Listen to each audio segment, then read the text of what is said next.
GFM. Istasyon sa radyo yun ah. Huwag mong sabihing radyo! Sabihin mo, energy! Energy! Energy! 106.7 Energy FM. Kung gusto mo ng legit na chika, eto na yun! Chika! Walang filter, walang edit. Chika! Hindi ito fake, hindi ito late. Chika ni Sisa!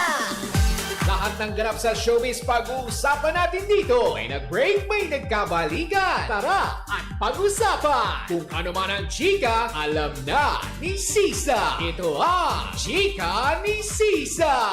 Chika! Ni Sisa! Isang magandang hapon muli. We are number 106.7 Energy FM. Panggawag mong sabihin radyo, sabihin mo energy. Ako po si Kapitana Sisa at ito pa rin ang Chika ni Sisa. Woo, woo, woo, woo, woo! Hello pa rin po sa lahat ng ating mga panggana. Patuloy pa rin po nakatutok at syempre sa mga nanonood via our digital platforms on Facebook, TikTok at sa ating mga team replays. Sama kay Panig ng Pilipinas at ng mundo. Hello Philippines and hello world.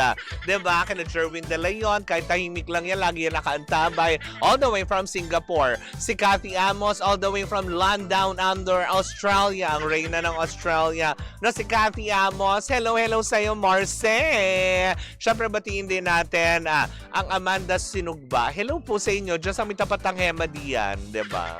Sarap ng bangus nila. Hello po sa inyo, nakikinig daw sila ngayon. At syempre batiin din natin ang mga taga-Top of the Philippines Transports and Rent-A-Car. Ayan, nakikinig din sila sa atin. Ang mga taga-Pasig Mega Market, hello po sa inyong lahat dyan. Sa mga taga-Rizal Park Operations and Planning Department, hello sa inyo. Perpetual Health Medical Center Las Piñas, uy, kamusta kayo dyan?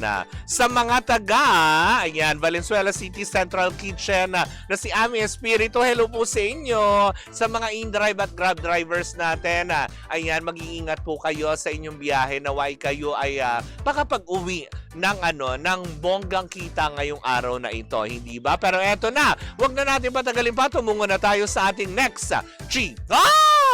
Nakakaloka! Diba? Dahil nga nung tawag dito, kailan lamang ay nasaksihan na natin na mapanood ang serye ng Sigabo sa TV5. 3 weeks ago, ibinalita po natin dito yung patungkol nga sa nakuha nating impormasyon na meron daw nagaganap na pag-uusap ang TV5 at ang ABS-CBN tinggil nga dito sa nilulutong proyekto bago pa man din magsimula ang Sigabo ni Coco Martin at Julia Montes.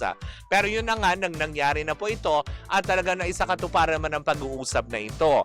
Ang lingid sa kalaman ng mga tao is ang hindi nga lingid nga sa kalaman ay yung kondisyon pala.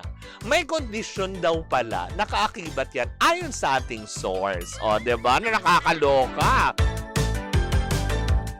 Ayon sa ating chismosang kapitbahay, ang kondisyon pala ng TV5 bago pa tuluyang mapa-oo na sige, diba? Total naman, negosyo ito at talaga mag-aakyat ng ratings naman para sa TV5 at sa kung anumang mga networks, diba? Nakabilang man sa napapanood ang ilang mga kapamilya shows, diba?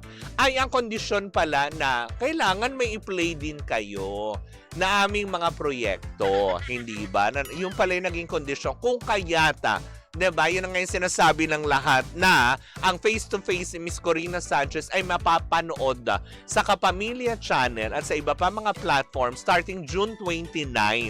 Diba? Parang next Monday yun. Oo, nakakalo. Sa Lunes na yun. Diba? Starting Monday, 11 o'clock yata, if I'm not mistaken, sa Kapamilya Channel. At hindi lang din niya, kagaya nung sinasabi kanina, diba? ABS-CBN shows on TV5 includes Someone Someday at Minute to Win It. Diba? Tsaka, may Best Friend Eman sa ABS-CBN platform sa July naman daw ayon kay Ading Saez. O, 'di ba? Ang dami. So advantage pala ito, 'di ba? Eh kasi kung katulad niyan sinasabi mo nga kung papasok man ang Someone Someday ni Catherine Bernardo at James Reid at Mahal Salvador. So paano yung Secret of Prague? ni Andrea Brillantes at Enrique Hill. O, diba? Ano, itutulak din sa dulong time slot na yon.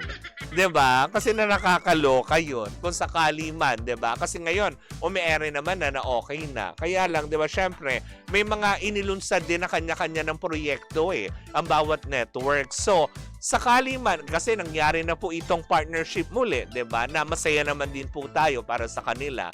Kaya lang, diba? So, anong mangyayari po doon sa mga ongoing shows na nandun na sa mga time slot na yon? Kasi, di ba, katulad yung alas 8 ni Coco Martin na si Gabo, ang dating nakapwesto doon na Alibay.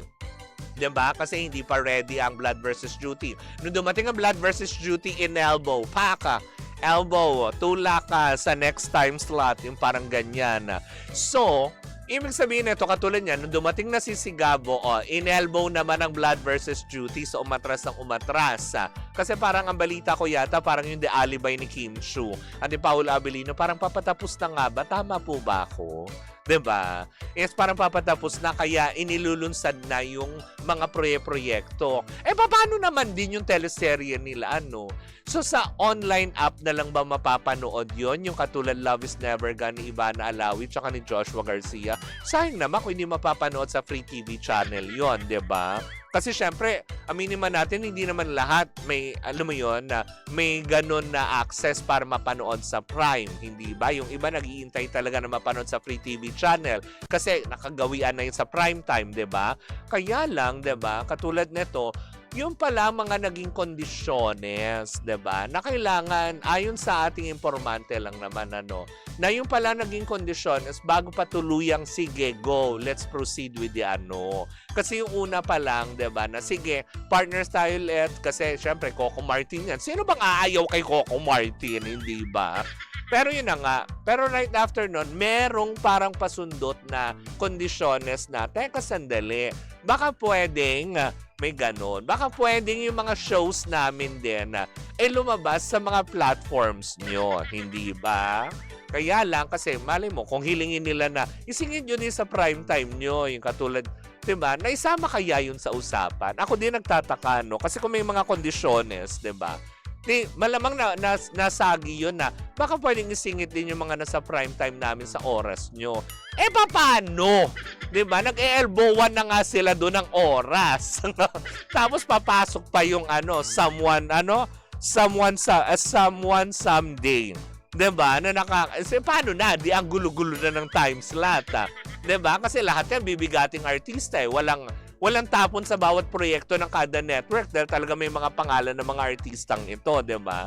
So, paano? Yun lang din ang tanong ko. Mas kaya ako naguguluhan, hindi ba? Hindi ba lahat available sa YT? Actually, pwede naman. Meron din naman yata. Kaya lang yung parang kung ano na palabas sa TV, that's the time yata mapapanood sa YT channel. Diba? Correct me if I'm wrong. Hi, Ate Corina.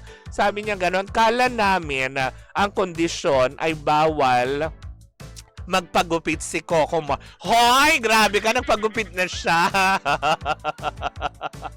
Ay, hindi. Long hair pa pala siya. Sa mga susunod pa pala mga episode siya, popogi, diba? Ng bongga. Ano ba yan? Ang dami na naman. Sabi niya ganon, Jiggy Manikan magbabalik sa Frontline Pilipinas after una sa lahat. Ipapalit sa Minute to Win It. Yung kasi yun yung segment niya, di ba? Prior to Frontline Pilipinas, is yung una sa lahat ni Jiggy Manikad. So, mapapabilang pala siya ulit sa sirkulo. Itatanong nga natin yan kung totoo nga, di ba? Correct ko lang po, wala po silang project ni na David at Barbie sa TV5 kung hindi i-replay lang po yung series nila. Tama naman yun, Jericho Lyrit, di ba? Sabi niya gano'n, yung Mano po Legacy. Kumaga doon ipapalabas. Mas maganda yun. The Family Fortune 2022. Yung 2022 series. Kasi di ba na-play din naman din dati. Kumaga, parang pinlay din yata ng TV5 yun Yung nag-aapoy na damdamin ni na Jane Oinesa, Ria Ataide, JC De Vera, tsaka si... Sino to? Si Gloria. May puting telon na ako. Ayan. Yung gwapo. Diba? Tony Labrusca. O, diba? Na-play din naman yung ganun. So, I don't see anything wrong with that, diba? Pero thank you so much, Jericho Lairita. Kasi kanina nasabi lang din yan sa akin eh, na yun nga, kung may gagawin sila, di may gawin sila doon kung may project, diba? Wala namang masama kasi nga ngayon, no more network wars, diba? Pero kung ano man din yan, at least masaya tayo na muli natin mapapanood sa iba't ibang mga platforms, sa iba't ibang mga networks, ang mga iniidolo natin at tinatangkilik nating mga proyekto. Yun naman ang pinakamaganda doon, diba? Palay mo, diba? Nabalita rin natin dito na nag-o-open na rin ang PTV4 para sa collaboration ng bawat networks. Walang masama kung umabot din sila doon, 'di ba? The more channel, the more, alam mo yon, the more na mas maraming makakapanood ng bawat proyekto nila. Well, in the meantime, naku mga pangga, di na ako. Lagot na ako. Bukas po magkarinig ang magpanoorin naman tayo para sa isang umating mong tsikahan na dala-dala ng magandang bakla. Ako po si Kapitana Sisa at ito pa rin ang Chika ni Sisa. Woo, woo, woo, woo, woo! At tuloy-tuloy pa rin po ang ating tugtugan na susunod na si Baby Toby para sa FRC. Dito po lamang yan sa number 106.7 Energy FM. Panggawag mong sabihin radyo, sabihin mo Energy!